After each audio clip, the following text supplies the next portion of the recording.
Ladies and gentlemen, I am Chris Snyder. And I am Chuck Canty of the Rumble. And you are listening to the Local Earshot Podcast. There you go. Well, I work my fingers to the bone. I never get to go home. This is my ever wanted life, manifest destiny. I work my fingers to the bone. I never get to go home. This is my ever wanted life, manifest destiny. Damn, I destroyed myself, but you contributed. I destroyed myself, but you helped. I destroyed myself, but you contributed. Hello, everybody. This is Johnathan Grissom with More Bands Media and the Local Earshot Podcast. I am here with the Rumble, and I am here with Chuck Canty. Chris Snyder. All right, and I just want to start out the episode and do a shout out to Oklahoma Hardcore. They did an excellent job out there at the skate park, little event in Plaza. That shit was awesome. Like, there was a lot of bands playing, and there's a lot of good money coming in for all the different restaurants and stores and all that stuff down there. So it was a really, really fun event. So now we have on the Rumble. There's an event on September 26th. The 23rd on a Saturday. 23rd? Okay. Yeah, and it's a art show, and there's punk rock. There's the Costanzas, the Rumble, and Lowdown Weasel. Weasel. Or Weasel. Mm-hmm. Shit. Fucking up shit. Trying to read it sideways. Yeah, I'm fucking tired, dude. But yeah, and so we're gonna have like several different episodes. It's gonna have the different people on that are a part of the event up until that date. So kind of tell me a little bit about your band and like where you guys come from, how you guys met, and just kind of the backstory of the beginnings of the band. Well, I'll start this off, and then you can jump in. All right. I moved here from Chicago because I was stationed at VQ3 at Tinker, and through other people at the Blue Note at the time, I ended up meeting Bill Akins, who is and we became a band. They play Wolf at the two-piece, and we were being in the Paseo neighborhood where we practiced. That's how we ended up meeting him, Chris, just like be in a neighborhood, like, hey, come sit with us and drink a beer, and then you come to our shows. Mm-hmm. Yep. I was always a big fan. I love two-piece. I love the dynamics that come out of a two-piece. I played music in a couple other bands. Pandemic happened. Also raising a family, trying to deal with all of that. So then one day, the wife and I are at a grocery store, and I see this cat who I haven't seen in 3 years. Because of the pandemic shut the world down. And so he says, hey, are you interested in doing anything? And I said, absolutely I am. And well, let's do practice on Sunday. And that began the Rumble. Okay, and where do you guys draw your like the stuff that you guys listen to and stuff that kind of brings into your music and kind of your style? I'd have to say that's good when we were on the same similar page on that, because like we're both big Naked Ray Gun fans. Absolutely. To say that I'm wearing a T-shirt for the Effigies today, and like one of the songs that we're gonna hear later, "The Street," is kind of structured off of their stuff. Unfortunately, the singer of that band, John Kesdy, was killed by an Amazon truck on his bicycle 2 weeks ago, which is a huge loss in the Chicago punk rock scene because he like helped start it. And his brother, his brother Pierre Kesdy was in the first punk band in Chicago, Strike Under, who ended up being a bass player for Naked Ray Gun and Peg Boy. Mm-hmm. And all those bands are kind of interrelated. Like we're playing in this one and we're switching members, but it's always the same wheelhouse. So. We were listening to a lot of the Effigy stuff, especially the songwriter C01, and Stiff Little Fingers is another influence.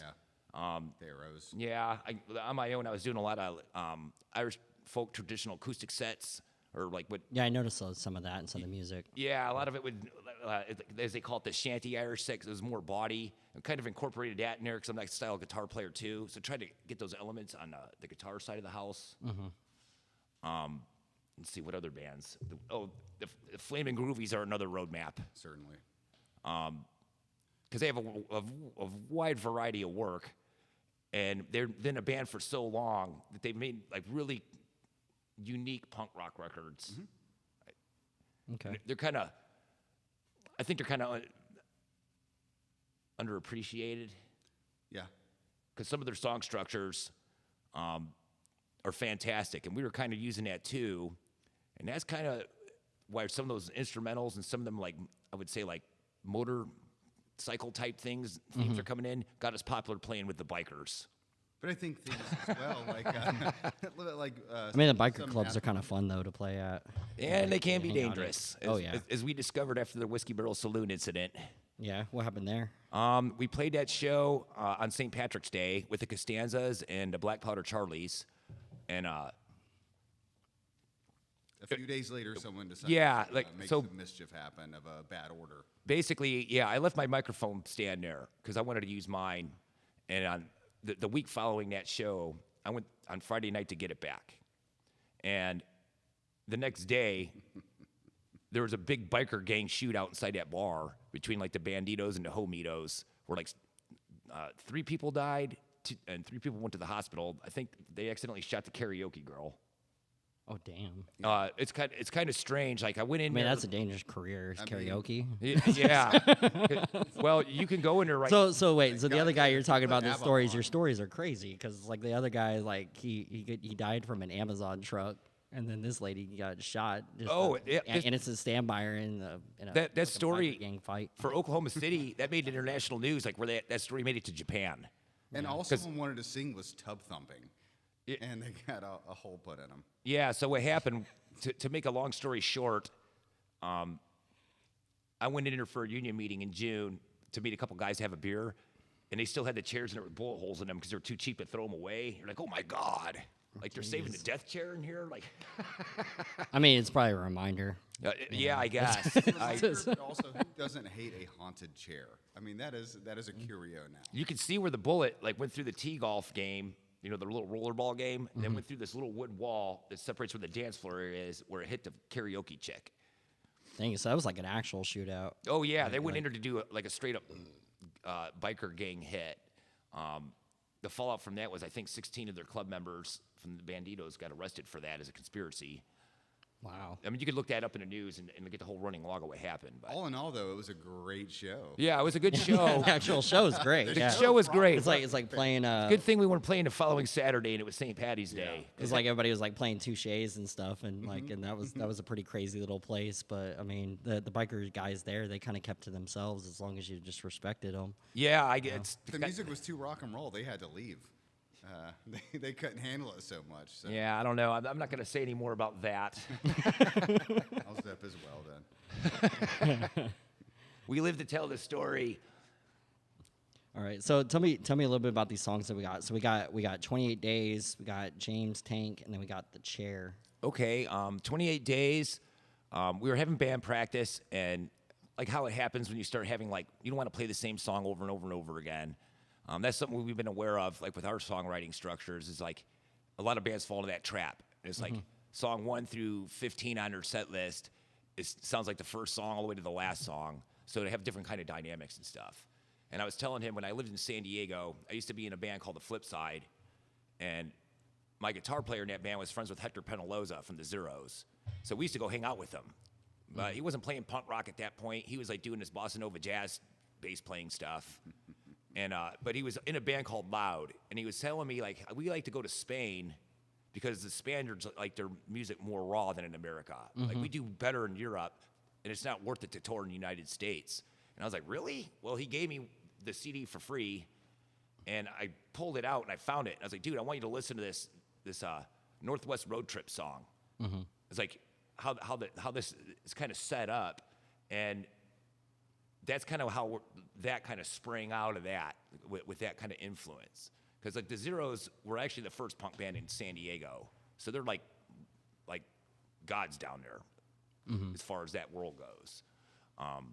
And that was kind of the influence with that. Like the theme of the lyrics is basically like, hey, I know you're like messing with me. Things are going sour in our relationship. And I'm going to do this stereotypical guy thing. And I'm getting in my car. And I'm going to do 150 miles an hour down the highway to get away from you. And I need my own space. And the 28 days part is like the reference for the month of February. And that's where the numbers come into play. But it only took 14 for you to break my heart because you screwed me over on Valentine's Day. Yep. And then like the 28 days, the whole month. The whole month. Yeah. There's only 28 days, but it just took you Right. 14 to do this. Yeah. Gotcha. Okay, we'll play that one, and then we'll go into the next ones. Okay. Here I am. Remember me. Takes the time. Stick in my mind. Time to drive. Leave me behind. Get up and go. You didn't think I knew.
All right.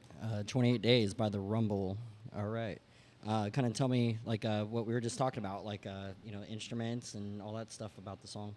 Well, normally, like how we play live and at practice, I'm a strictly Fender Telecaster thin line player, which has special humbucking pickups in it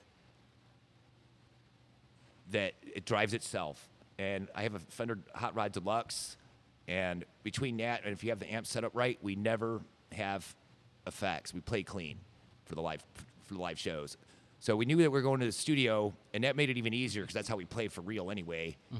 To like get the roadmap down. Like we're gonna play live with guitar and drum with a scratch track vocal, and then I came back and I ended up putting in the bass lines, and that took about 5 hours for all the songs.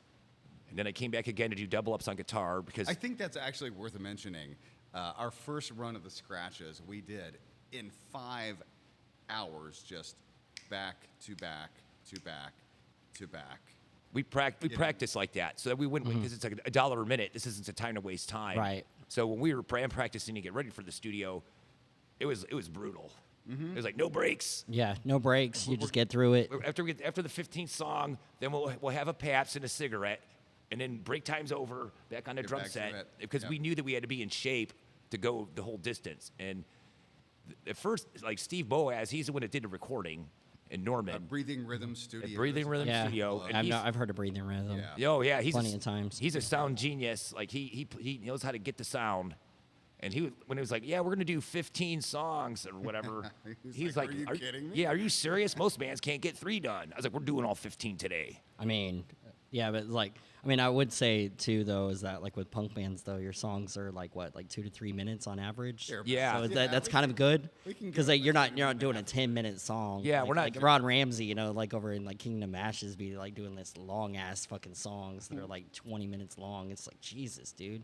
Yeah, we weren't trying to do pull that a King one song. Crimson in there. No. It was Yeah. some Robert Fripp stuff, and we knew too that like the ultimate goal with the recordings is that it has to be mastered in 2 different processes. One for like digital, which is internet music or CD, and then if you want to have an album with vinyl, that's a totally different mastering process because the bass lines will be like so massive that it'll actually cut into the next groove of the record when they go to like lay the record. So. And you can only get 40 minutes worth of music on an album. And if they try to cram more into that like makes it even weirder, and it can like degrade the sound of the actual vinyl. So we knew like we got to have it dialed in for side A and B. And we're not trying to do Metal Machine music by Lou Reed with like a double LP because that's not us. Right. So that's kind of the science behind it. Okay. And then we'll play, was it James Tank? Oh yeah, and there's a funny story after this song too.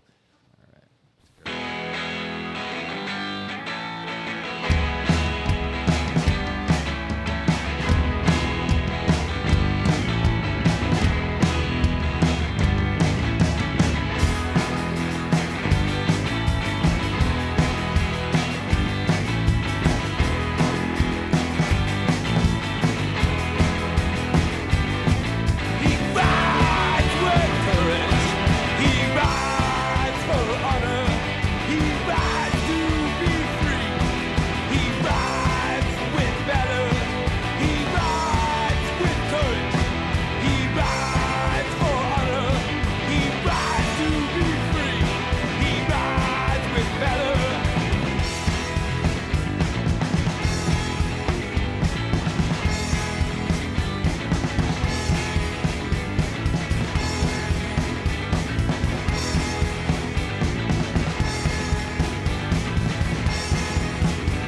He rides with courage. He rides for honor. He rides to be free. He rides for valor. He rides with courage. He rides for honor. He rides to be free. He rides for valor.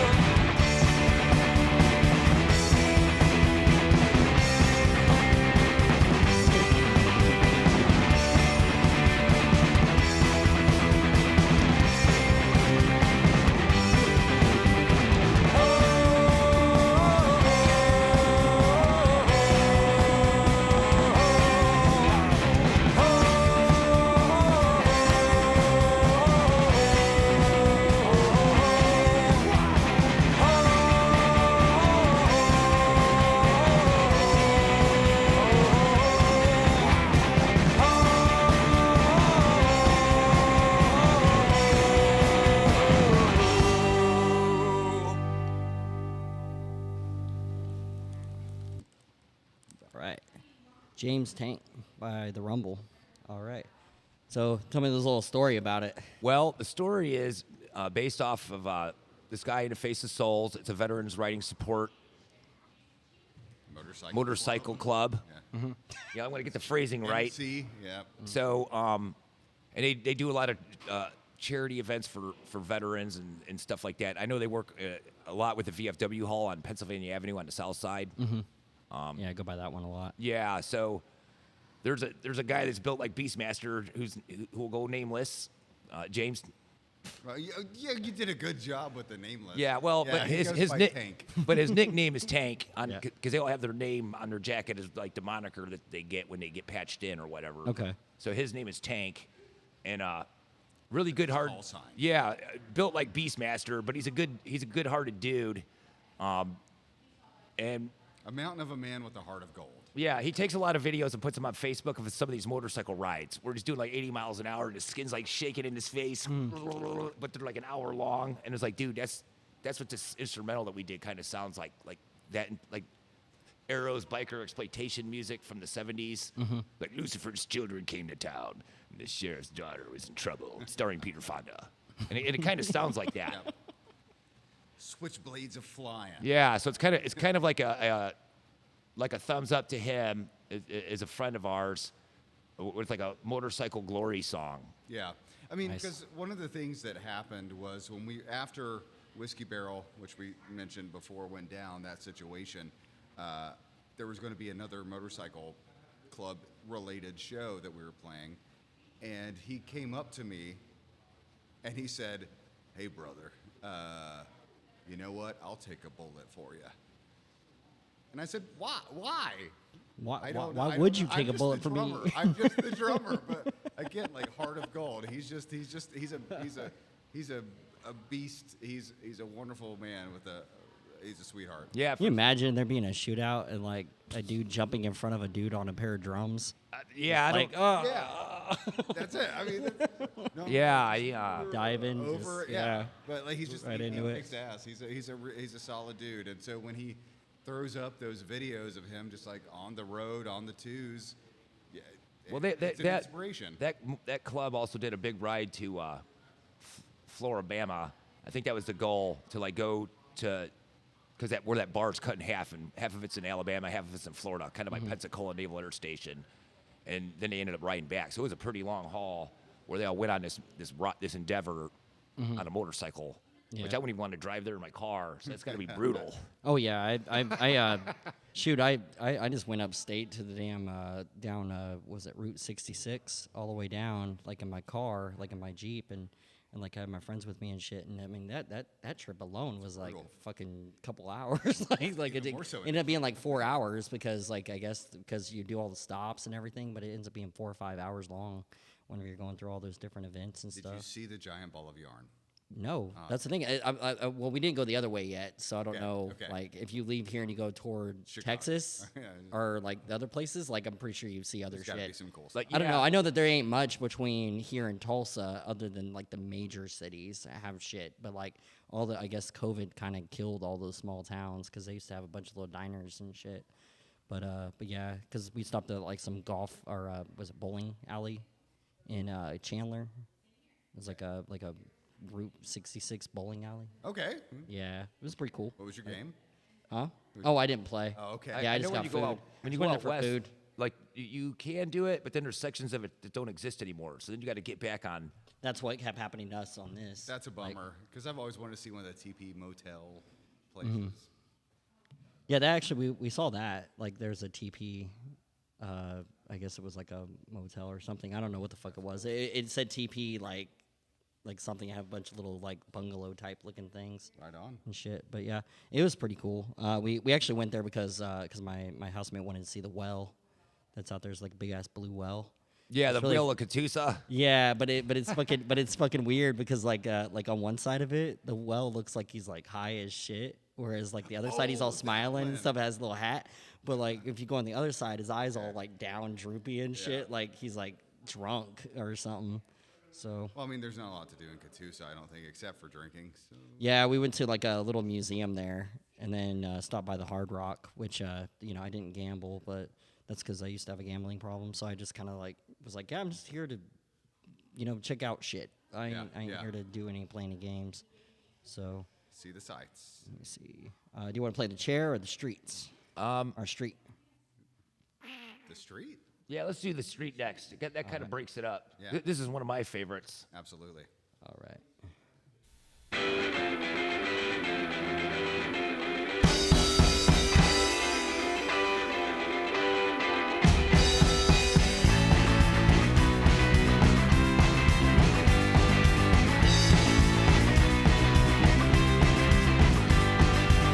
I'm a traveler with no home. I've got no place to call my own. I light a cigarette in the dark. I gotta be careful to hide the spark. Out of the corner I see a shadowy figure just laughing at me. I gotta move, nowhere to stay. I hope I can relief when it turns to day.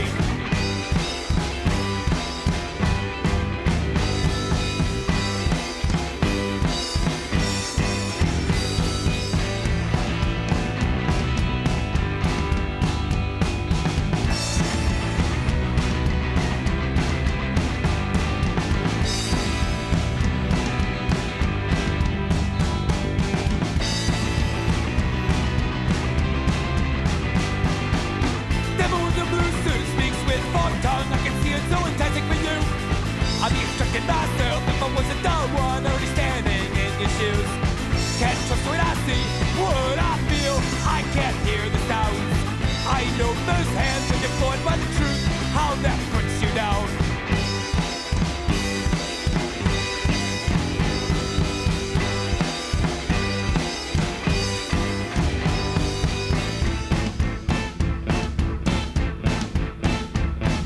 I'm prying out of my own mind, losing focus, losing sight.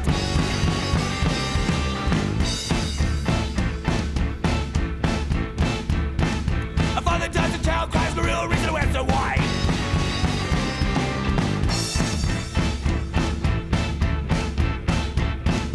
Try to fight with all your might, but you always fail at what you try.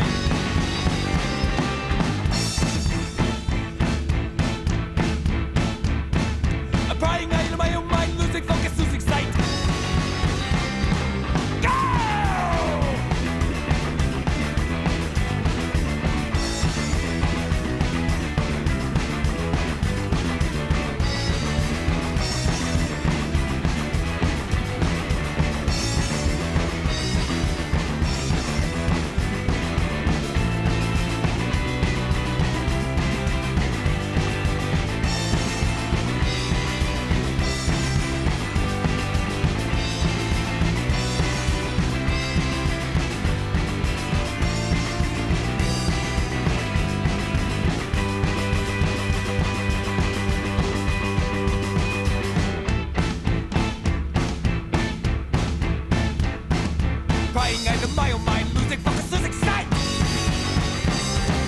Out! All right. That's The Street by The Rumble.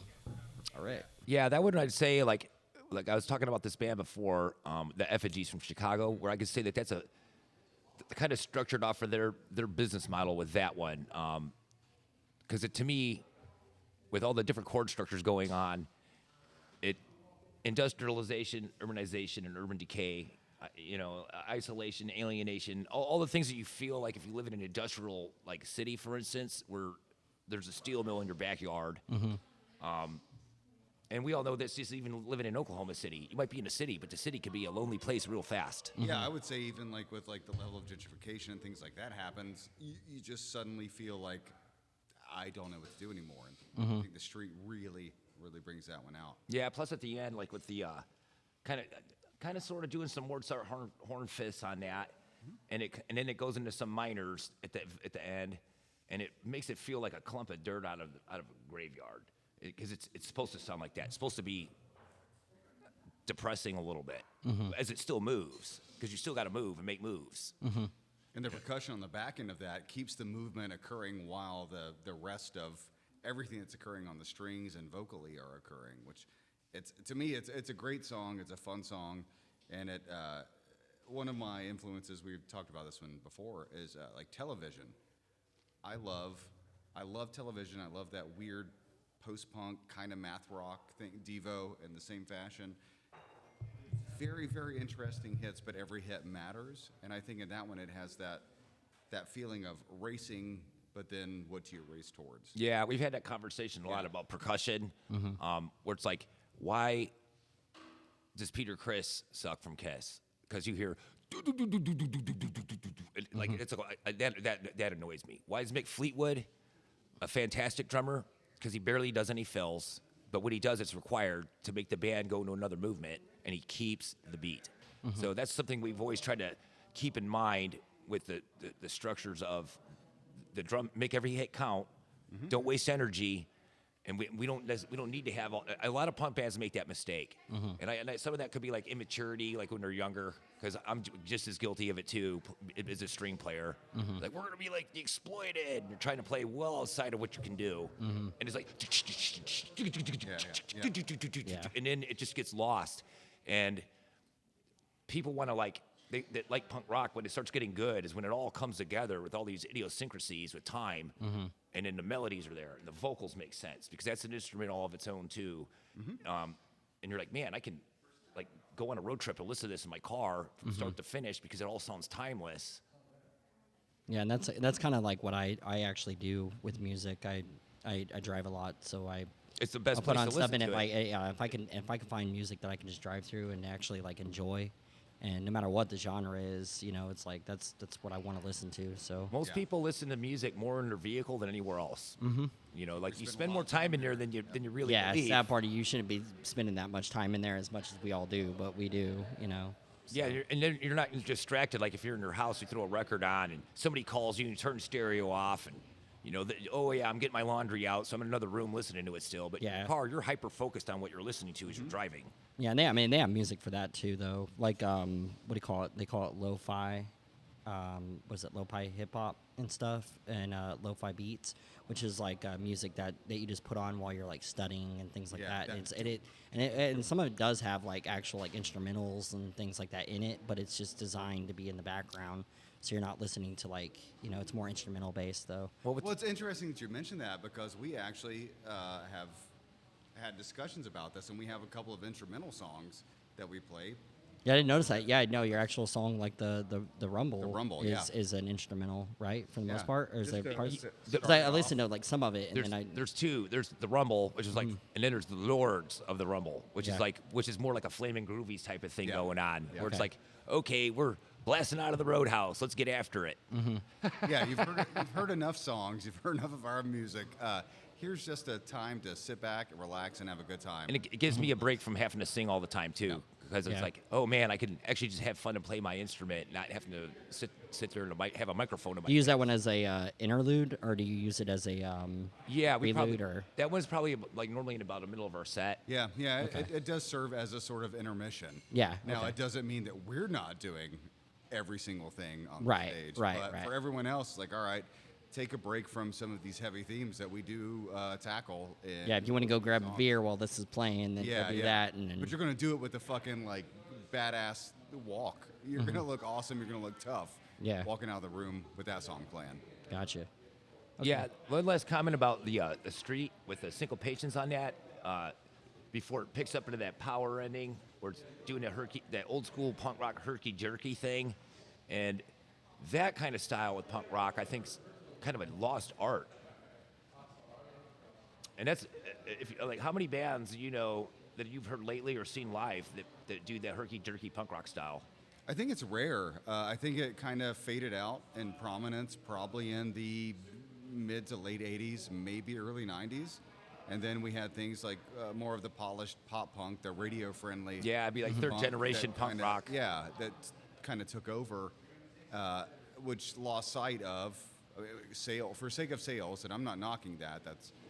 I'm not making a living making music. Right. But- I don't think many people Yeah. are, and that's something that I was talking to my teachers about. I'm like, not many people here are really making money in music. like, Exactly. know? But like, there was a reason that it started the way it did. It's because people wanted to change, but then it just became gray begets gray begets gray, carbon copies of carbon copies of carbon copies. And so bringing it back to some of the roots that actually inspired people to listen to stuff, I think is really important. And I think it's something that we accomplish quite well in our approach to our songwriting, our stage presence, our delivery, and how we play. Awesome. All right, do we want to do this last one, or we got people coming in now? So do you just, like cut it? Fuck them if they can't take a joke. I say we play the last song and then we'll talk about the art show. All right, awesome. Let's do it.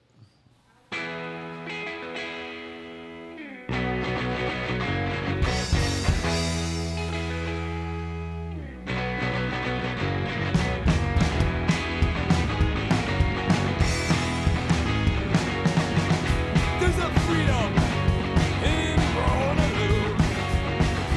So I thought before I grew old. I look back on all my past mistakes.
All right, The Chair by The Rumble.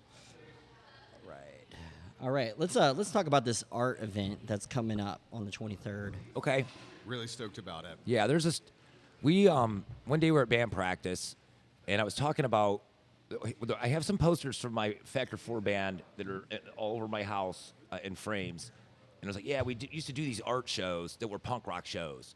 So the bands would be playing with the artists as an immersive thing, and you don't see that in Oklahoma City. It's normally a punk show, or just an art show. Yep. Or an art show with like a trance type DJ or whatever. Yep. I was like, but It might be an open mic or like a singer-songwriters type stuff. A smorgasbord of. I was like, it's not a secret that our scene is always had a bad reputation for being weak. Mm-hmm. So I was like, how do you get this together to get people to like wake up? It's like you got to get the artists talking to the musicians, and vice versa. And the only way to do that is to work together to make it happen. So collaboration. So we tried a venue. And that didn't work out, and that's okay. We had a show at an Aloha backyard, and the owner, Buck, was there. And I've known him from when he was in the Quickies, because we opened up for the Misfits together when I was in They Play Wolf at Farmers Market. Mm-hmm. And he's like, yeah, I liked your set. The songwriting's there. Here you go again with another two-piece. Just get a bass player. Make it fun every time. Every time. So it's like, okay, yeah, get a bass player. But we're doing this art show you were talking to me about. Now I understand. So it's like, okay. And like I was already talking with J.D. Scott. He's a local photographer around here. That I call him the rock and roll photographer. Mm-hmm. Yeah, I mean he specializes in the rock. concert, just like Mary Ellis does a lot of the bigger stuff. So yeah, those are two that I follow a lot and I work with a lot. So he's like, yeah, this would be cool. So we made the Sigmund Freud Historical Society is me, obviously Chris, Buck, and J.D. Scott, and we kind of wheelhouse this. We split up tasks because it was too much to manage. It's like, we'll take care of the music end. Mm-hmm. Buck's going to do sound. Yeah, he's going to get a food truck here and sound at his joint because he's already got that equipment here. J.D. Scott, we each picked 4 artists apiece. Yeah. So I had 4 artists. He got to pick 4 artists, and then J.D. picked 4 artists. Mm-hmm. So that way it was fair. So it just was a one-man operation playing favorites. Right. Because the one thing that we've know to be true, unfortunately in Oklahoma City there's a lot of gatekeeping that goes on. Yes. Yep. And they push and if you got a good solid idea, one of two things will happen. They'll kill it so it can never get started because they didn't cook it up, or B, they'll try to steal it and do it themselves and push you out. Yep. So we kind of had to keep this our cards close to our chest on this. And then come it real tight to the vest. Yeah, and then come to find out. And I think another issue that a lot of people run into out here too is, and I've talked to like one of my teachers is the booker for Tower Theater, and he said, like one of the things that people run into is that these venues are booked out like a year and a half. Oh yeah. And so like they're booked out so far that like it's almost impossible to get a show in. And even then I was telling some of the local artists, I'm like if you get with John, like Blue Note or like certain bookers, and you just get on their list. In other words, they have a list that he has off to the side that says, hey, if somebody backs out of a fucking show, he has a call. You know who ends up playing those shows a lot? The Killings and Caught Stealing. You know why they end up that way? It was because they got on the list on like half the damn venues inside the damn town. They were smart. And so, like, and that's the thing, if you're on those lists, but the problem is, to be a headliner or to, like, actually get a show going, it's a lot harder, especially considering the fact we don't have, we have a lot of venues, but we don't have, like, a lot of... We've lost a lot of venues, too. Yep. Yeah, a lot like, has think happened. about that, just in a Paseo alone, Sauce changed, it's just a pizza place now. Yep. Red Rooster's just a hamburger place. The place that was Burger Punk was that art studio, because I played in that place during the Paseo Arts Festival one year. VZD's closed. Yeah, VZD's we've closing. lost Hilo. The 89th is moving from what I heard online. I saw a post of it. They were talking about that they were moving to 12th Street and 13th Street. That probably around the old the Drunken Fry. I think so. I think that's one of those spot. buildings. Yeah, and then Bora Bora Club's gone. The Chameleon Room's gone. The Hidden Castle in Norman's gone. Yep. So we've lost it, and that's a major hit for musicians because they're like, well, where do you play besides your living room if you want to play live? Yeah, And now there's only a few venues left, And that's not necessarily a good thing either. And where do the new cats cut their teeth? Like, Have you ever done a Vegas show over at A Vegas Vegas, show? like the backyard Oh. Vegas, like Vegas Vago? Like, Uh, yeah, he throws outdoor concerts at his. It's so hard playing house. outside. It's Yeah. it's extremely difficult. But Yeah. so that's kind of how that came together. And we started with this. Candace made our poster. Candace Rio of Creo Designs. She's been working with me for years making posters. And I noticed, like, when I went to Guest Room Records, I put some up in the window and I left a stack. I've been back there 5 times because what normally happens is your little handbills will sit there collecting dust, and they're still sitting there when you're bringing in new handbills for another show. They've been gone every time. Even the record store person was like, hey, like, people are talking about that when they come in here. So I think that people in Oklahoma City that live around this part find something significant about this and are excited about it because it's about to hopefully jumpstart something. I think so too. We've lost some of the community in the creative crowd. It's become a little bit cliquish, and one of the things that I love about this show and other things that we have in the works is that we're trying to bring artists, musicians, performers, whatever, who don't have the opportunity always to be seen, an opportunity to be seen in a way that's meaningful, potentially profitable, in a way that, like, starts building community that has not existed for quite a while out here, at least from my Well, experience. the one concept too is I took a page out of the Chicago playbook when I was doing that before.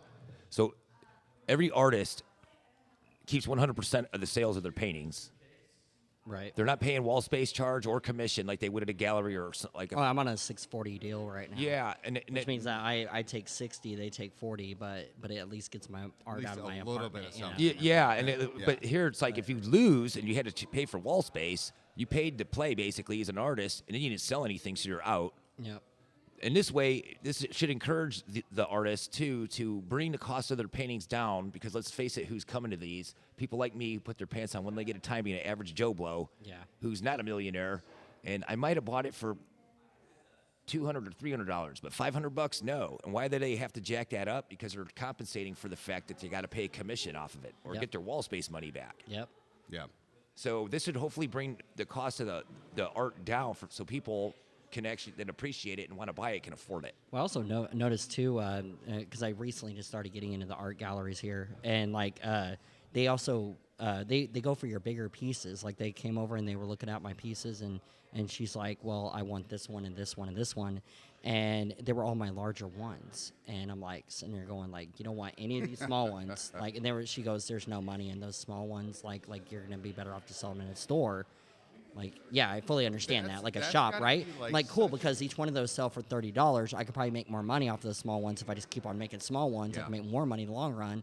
And also, they're easier to scan because I make digitals off of all my art. So like, I make like clothing and magazines. You know, like what is it, like cups and all sorts of products. Yeah, like you the know? Vincent Price collection. Yeah, from like you Sears. can make all sorts of cool shit with that stuff. And it's like, but you can't make that stuff if you don't. Etsy shop. Yeah, and I mean that's how you make money. Like that's how artists really make money nowadays, is that you make Prints. products off of your shit or prints, and it's because you can actually increase the value of a painting just by selling the print.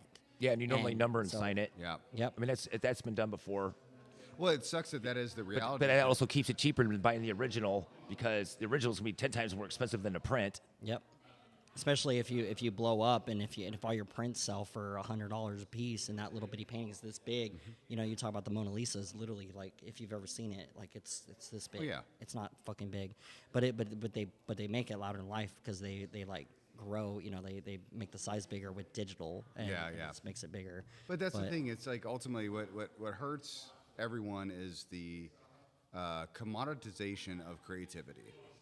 Like what we do, what everyone on this poster Yeah, does. right now I feel like, the truth be told, like we were making this joke, like I feel like the Woodstock promoters, where it's like we got Jimi Hendrix and Janis Joplin and Who, Yeah. and then now we're going to be stuck picking up all the garbage, and we lost $1 million on this because our band's in a hole. Like just Yeah. for the Magic 8-Ball reading chair, that's over budget, because Oh. that was a poster joke that turned real.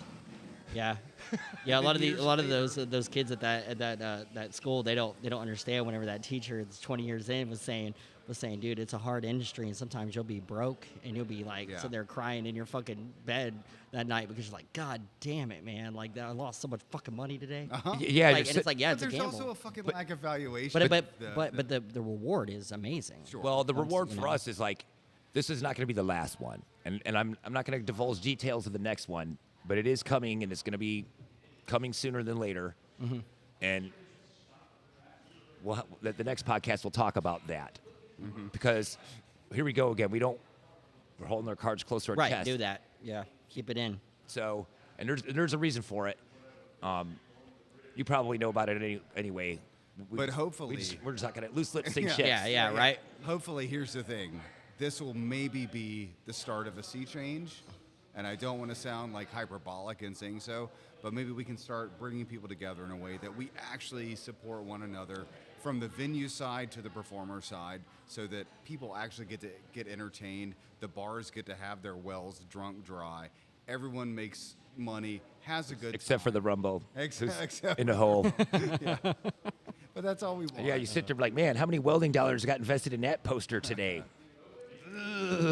Yeah, totally know what you're talking about. Because, like, I mean, you can look at my equipment and know like how much money I've dropped into this shit. I'm talking like over $1,000, $2,000. Oh yeah, because in like last it's not year. cheap. So it's not beauty cheap to kit, do this though. stuff, and so.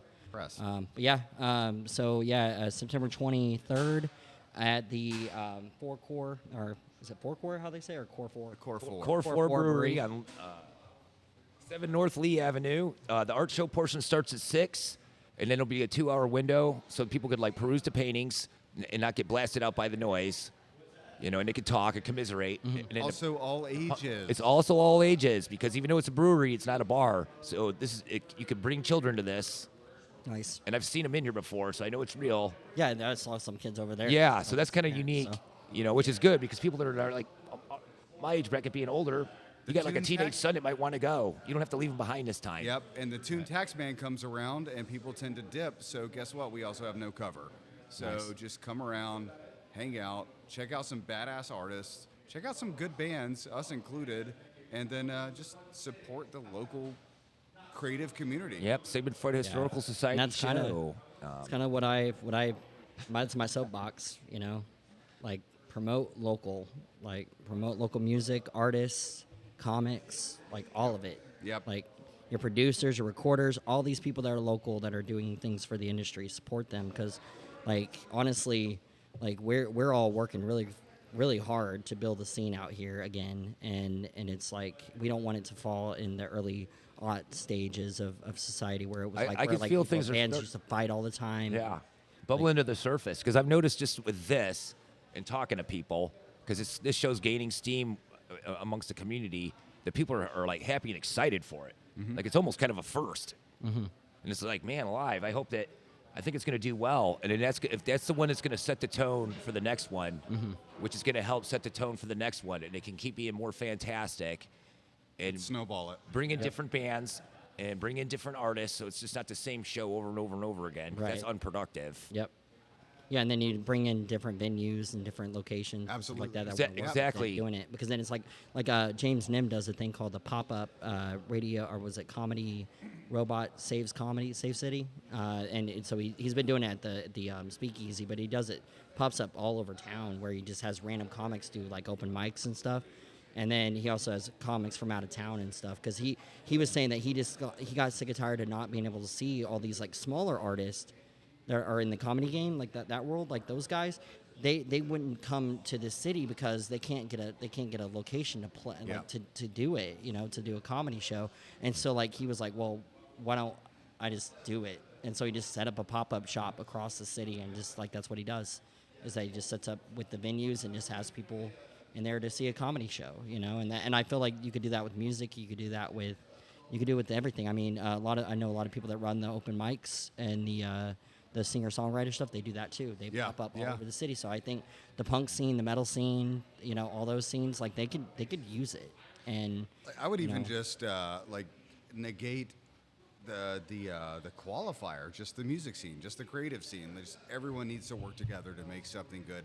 No undercutting. Let's just be here to support one another. Why was New York City's music scene had an explosion in the 70s and early 80s? where you had filmmakers like Jim Jarmusch and guys like that, and James Chance with his like pretending his saxophones got stolen so he could turn it in for insurance money to make an independent film. He was a musician, and they were all working together with the artists and the filmmakers and the musicians to create a certain world. And that's why it is what it is. Yeah. And Oklahoma City should have one of those too. Yep. And you got to get the right players in the game to like have a come to Jesus meeting. And I might not agree with all your ideas, but some of your ideas are awesome. Just like some of my ideas might not be so good. So we sanity check each other to try to make it the best that we can. Mm-hmm. All right. Well, it's great talking to you guys. Yeah, this is the Rumble. And so the Local Earshot podcast, I run on the Value for Value system. That is time, talent, and treasure. I value everybody's time for listening. I know that there's many podcasts out there, and you could be listening to pretty much any of them. I mean, there's a lot more music podcasts coming out now. When I first started this, there wasn't that many local music podcasts. Now they're starting to pop up. So, so the 3 T's of the Value for Value proposition is time, talent, and treasure. The first time is time. You know, fucking brains. Distractions. So like Hello, you know, Fresh. everybody's like, yeah, everybody like you know, listen to the show. That's always greatly appreciated. And then as for talent, if you are an artist and you want to be on the podcast, you can reach out to me at john@thelocalearshot.com or on my socials, Instagram or the Facebook page. Just message me through there. And as for the third T is treasure. So everything is donation based. All equipment is bought for the show, and everything pretty much goes right back into the show. So so if you want to donate to the show, you can go over to localearshot.com. There's a tab that says donate. You can take or take like crypto, Cash App, Venmo, like all those different things that turn into money. So thank you for listening. Damn,